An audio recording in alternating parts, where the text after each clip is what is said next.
తెలంగాణ హస్తం party social media విషయంలో చేతులెత్తేసిందా? విపక్షాల దాడిని దీటుగా ఎదుర్కోలేకపోతోందా? కాంగ్రెస్ పార్టీ సోషల్ మీడియా వ్యవహారంపై సొంత పార్టీ నేతలే అసంతృప్తి వ్యక్తం చేస్తున్నారా? కౌంటర్ పాలిటిక్స్ కాకుండా పాజిటివ్ ప్రమోషన్స్ చేయలేకపోతున్నారా?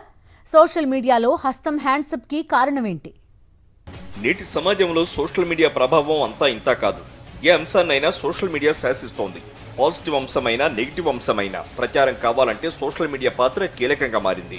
దీంతో ఎన్నికల సమయం నుంచి సోషల్ మీడియాపై తెలంగాణ కాంగ్రెస్ ఫోకస్ పెట్టింది. ఎన్నికల ముందు ఎంతో యాక్టివ్గా పనిచేస్తున్న Congress party social media cell అధికారంలోకి వచ్చాక మౌన ముద్ర దాల్చింది. అసెంబ్లీ ఎన్నికల సమయంలో కాంగ్రెస్ పార్టీ సోషల్ మీడియా కోసం కొంతమంది వ్యక్తులను నియమించుకుంది. సోషల్ మీడియాకు ఒక ప్రధాన వ్యక్తిని ఇన్ఛార్జిగా నియమించింది. సోషల్ మీడియాలో కాంగ్రెస్ ప్రభుత్వం వెనుకంజలో ఉంటే ప్రతిపక్ష బీజేపీ, బీఆర్ఎస్ మాత్రం పైచేయి సాధిస్తున్నాయి.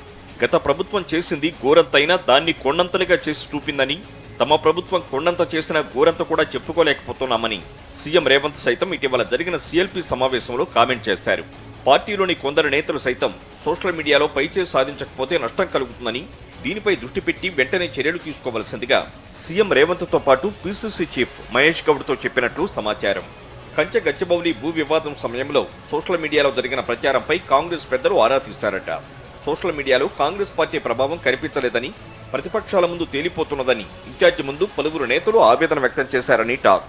పార్టీకి ఉన్న కొద్దిపాటి సోషల్ మీడియా వారియర్స్ కు రోజు ప్రతిపక్షాలకు కౌంటర్ ఇవ్వడమే సరిపోతోందని, పాజిటివ్ ప్రచారం ఏమాత్రం చేయలేకపోతున్నారనే చర్చ పార్టీలో జరిగిందట. సోషల్ మీడియాలో అనుకూల ప్రచారం లేకపోవడంతో అధికార పార్టీ నేతలు డేలా పడిపోతున్నారట. నిజంగా ఇంత వ్యతిరేకత ఉందా అనే భావనకు వస్తున్నారట హస్తం నేతలు. ఇది హస్తం పార్టీ ప్రజాప్రతినిధులపై తీవ్ర ప్రభావం చూపుతుందని, జిల్లాల వారీగా వీలైనంత త్వరగా సోషల్ మీడియా టీములు ఏర్పాటు చేసి ఎప్పటికప్పుడు ప్రతిపక్షాలకు కౌంటర్ ఇస్తూనే ప్రభుత్వ సంక్షేమ పథకాలపై విస్తృత ప్రచారం చేయాలని పార్టీ ఇన్ఛార్జి రాష్ట్ర నేతలకు ఆదేశించారట. మరి రాష్ట్ర పార్టీ ఇన్ఛార్జి ఆదేశాలు ఎంత మేరకు అమలవుతాయో చూడాలి.